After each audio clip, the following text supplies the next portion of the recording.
At least we don't have to worry about storms so much. That's good. It will be very hot. It will be humid. We're talking about overnight lows tonight, not dipping below 80. Man, oh so man. even if you're out at those shows later, there is not much relief coming. Heat alerts in effect for over 99 million people, including everybody locally who can hear my voice right now. The weather is really changing very quickly. After a pretty comfortable start this morning, heat and humidity blowing in with a vengeance. We have a heat advisory today and tomorrow. Feels like temperatures up to 110, but also a risk of flooding late tomorrow, Friday, and Saturday from some rounds of big storms that are expected.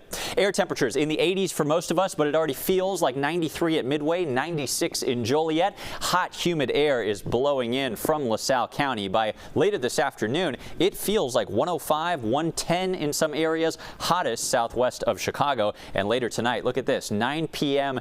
heat indices feeling like 97 degrees at O'Hare. Awful. Need the AC, no doubt. Starting tomorrow, though, look at this. This yellow shading is a 2 out of 4 risk of flash flooding, and the same threat continues with more rounds of storms on Friday.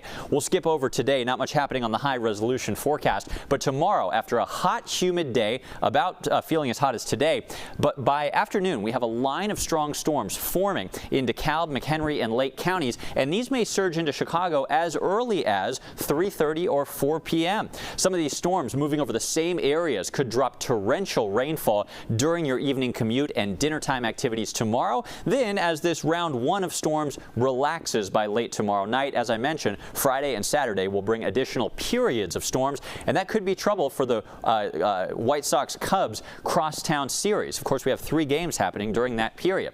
By Saturday morning, many of us seeing 1 to 3 inches of rain, and yes, we could have some heavier bullseyes up to 4 or 5 inches. Difficult to tell where those may develop, but if they happen, especially in an urban area, we could see flooding problems. So today's forecast, 93 degrees with a heat advisory, feeling like 100 to 110. Overnight tonight, our second 80-degree low of the summer. This one would be a record for the day. 80 degrees, no cooler than that. 7-day forecast shows a high up to 96 tomorrow with another heat advisory in effect. But look at this, a 60% likelihood of storms late tomorrow, at times on Friday, and an even higher chance of more storms at times on Saturday. As I mentioned yesterday, we have a secondary heat wave building late this weekend into early next week. We're now confident enough to slap a new weather alert, as heat alerts are likely on Monday. 95 in town with heat index values up to 110.